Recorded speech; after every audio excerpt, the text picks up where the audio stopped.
Bom dia, alunos da 121 e 122. Estamos adentrando na última semana do mês de maio, do dia 25 a 29 de maio de 2020. No mês de maio, nós tivemos a oportunidade de estudar com vocês relacionado ao assunto, que você pode observar aqui, esse assunto da demografia de questões voltado para o continente americano, africano, europeu, asiático, oceânico, e aí estudamos todas as possibilidades da demografia desses continentes. Agora, isso estudamos então do módulo 1 da apostila número 2. Agora, hoje, nós vamos pegar esse contexto estudado na demografia geral e vamos ver questões do vestibular que é voltado exclusivamente para o Brasil, já que o nosso vestibular nós vamos realizar aqui no Brasil, logicamente. Então, por isso que vou fazer uma revisão. Na sua plataforma do Eclésio, eu mandei já no arquivo Word as questões que você vai fazendo. E eu também vou fazendo aqui com você, que são as mesmas que estão na apostila, para você observar a diferença e as questões e a interpretação das mesmas. Vamos pedir a presença de Jesus através de uma oração. Que o Senhor Jesus Cristo possa estar presente nas nossas atividades desse dia. Ilumine a cada mente dos alunos 121 e 122, abençoando, protegendo e guiando e nos concedendo um dia muito feliz ao seu lado. Em teu nome te pedimos, em Jesus Cristo, nosso Salvador. Amém. Então vamos continuar a nossa atividade, começar. Então eu tirei algumas questões que é voltadas, coisas recentes, né? Então essa da Unesp 2020 diz assim: o processo de desmetropolização. O que significa desmetropolização? Significa que, por exemplo, as cidades foram inchando e foram formando o quê? Áreas metrópoles. Por exemplo, eu tenho Curitiba e ao redor eu tenho as 14 cidades metropolitanas e foram aumentando cada vez mais. E isso foi ocorrendo o quê? Teve o aumento, o crescimento exagerado da população de uma determinada localidade. Como consequência disso, teve que ter o quê? Melhores condições de saúde, de educação, de trabalho, de áreas de lazer e assim por diante. Mas algumas cidades não começaram a oferecer isso. E, por exemplo, os trabalhadores começaram a cobrar das empresas melhores salários. E, observando isso, essas indústrias, elas saem, por exemplo, das cidades metropolitanas e vão para outras localidades. Ao ir para outras localidades, acontece o que nós chamamos de desmetropolização. Pela retração no setor terciário, diante dos movimentos urbanos de compartilhamento de bens e serviços, não, porque aqui não é questão do setor terciário, é o setor chamado secundário. Pelo conflito jurídico da regulação do solo urbano como resultado da conurbação entre as cidades, cada cidade já tem o seu espaço delimitado. Então, não é a resposta. Pelo registro de maior crescimento populacional em cidades médias, quando comparadas do metrópole, você pode observar, por exemplo, algumas cidades que estão ao redor da região metropolitana de Curitiba estão crescendo, né? Está tendo esse crescimento populacional, dando origem ao que nós chamamos de cidades médias. E isso pode ocorrer em Curitiba, na região metropolitana, a desmetropolização. Pode ser uma resposta correta.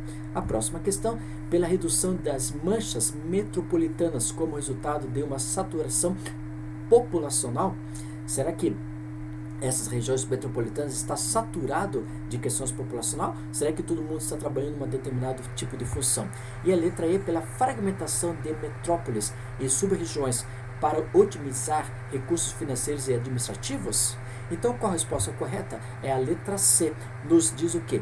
Pelo registro de maior crescimento populacional que ocorre nas cidades médias e vai ocorrer o que nós chamamos de desmetropolização. A população sai das cidades metrópoles e vão para as cidades médias, onde vai ter melhores recursos de salário para essa população. Então a população, ela sai da área metropolitana à procura de melhores condições de salário, no caso as cidades médias. A número 2, nós podemos observar o título diz o seguinte: muita gente sem casa, muita casa sem gente. E a Constituição de 1988 e o Estatuto da Cidade de 2001 contemplam a função social da cidade. O problema é que, com a industrialização das metrópoles, a cidade deixou de ser um lugar de produção de bens e virou um próprio objeto de produção econômica. Em consequência dessa mudança, o número de imóveis vazios supera e muitos de famílias com problemas de moradia, como indicam os gráficos abaixo. Como nós podemos observar, por exemplo, na cidade de São Paulo, capital, tem muitos espaços vazios, imóveis vazios, porque ali nós não temos mais a concentração da atividade econômica. Aqui nós podemos observar, por exemplo, de 2009 até 2015, famílias dentro do déficit habitacional. Olha, isso pode observar. E agora, 2015, subiu para 7,91% de total de imóveis vazios. Ou seja, por não ter mais atividade econômica desenvolvida, por exemplo, eu posso citar, como eu já citei, a cidade de São Paulo, capital.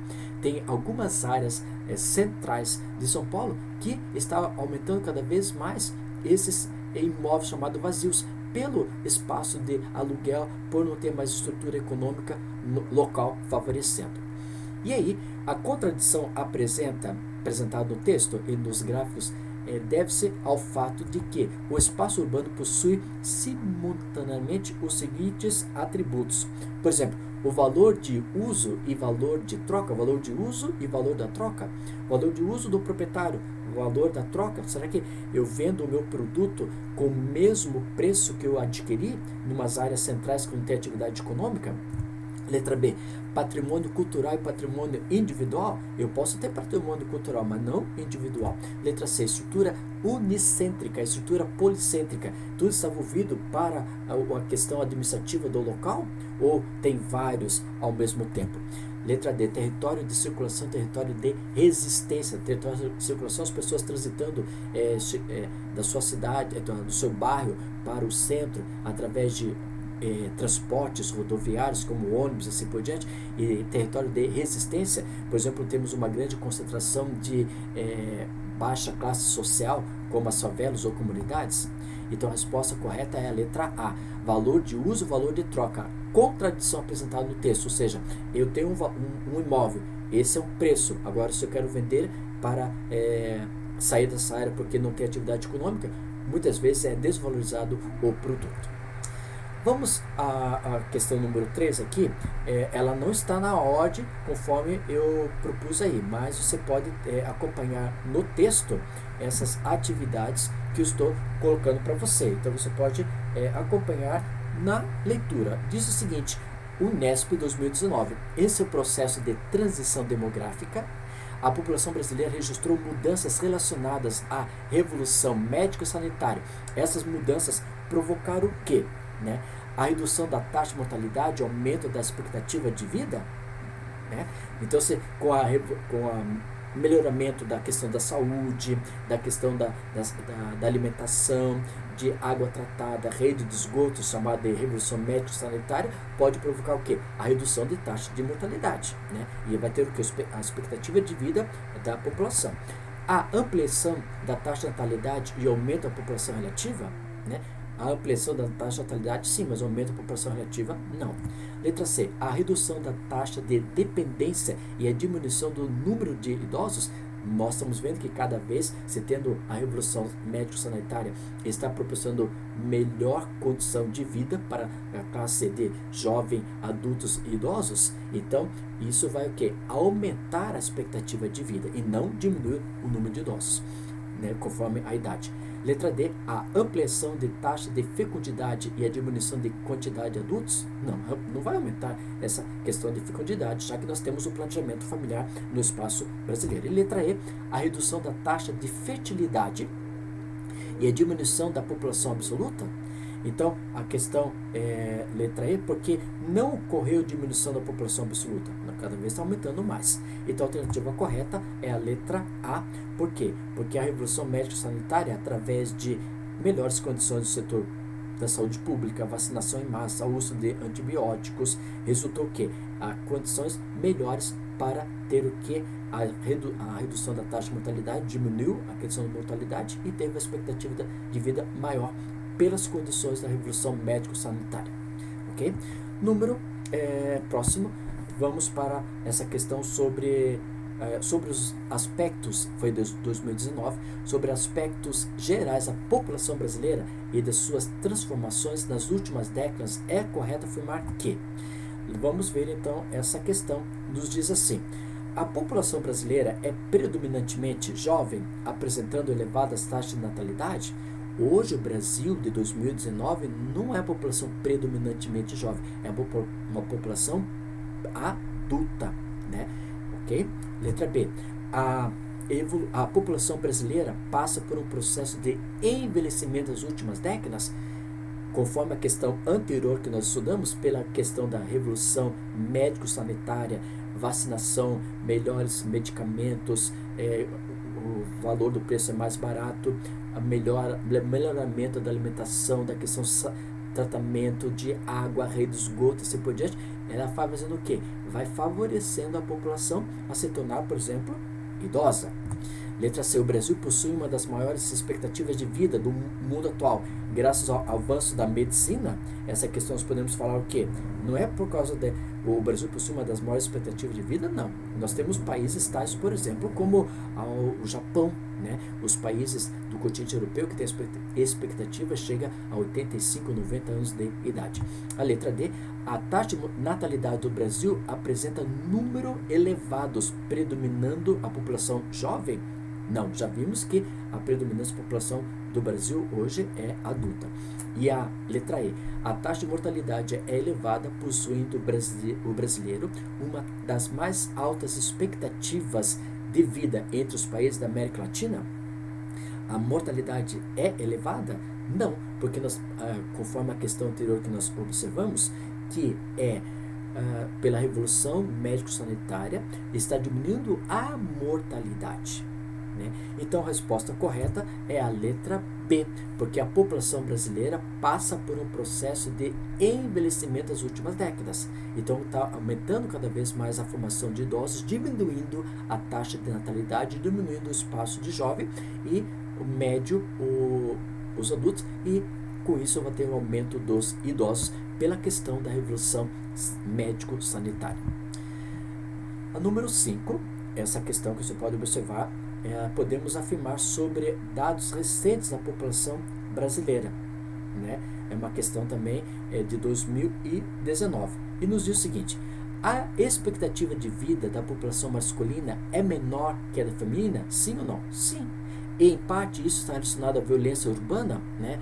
Drogas, por exemplo, assassinatos, mortes e acidentes de trânsito. Sim, então a expectativa de vida da população masculina, ela é bem menor do que a questão feminina. Então, uma resposta correta. A letra B. O crescimento vegetativo caiu devido à diminuição da taxa de mortalidade nos últimos 40 anos. Né? E nós já vimos no texto anterior, pela condição da revolução médico-sanitária, do crescimento vegetativo, que é a diferença entre a taxa de natalidade e a taxa de mortalidade, caiu? Não. Né? Letra C. O frequente aumento da taxa de mortalidade infantil verificado na última década é o resultado da estagnação no serviço de saneamento básico? Não, não é pela estagnação do serviço básico, de saneamento básico, e sim pelo planejamento familiar. Letra D. O ligeiro aumento da base da pirâmide etária. A pirâmide etária vai ter o quê? 3 faixas etárias: jovens, adultos e idosos.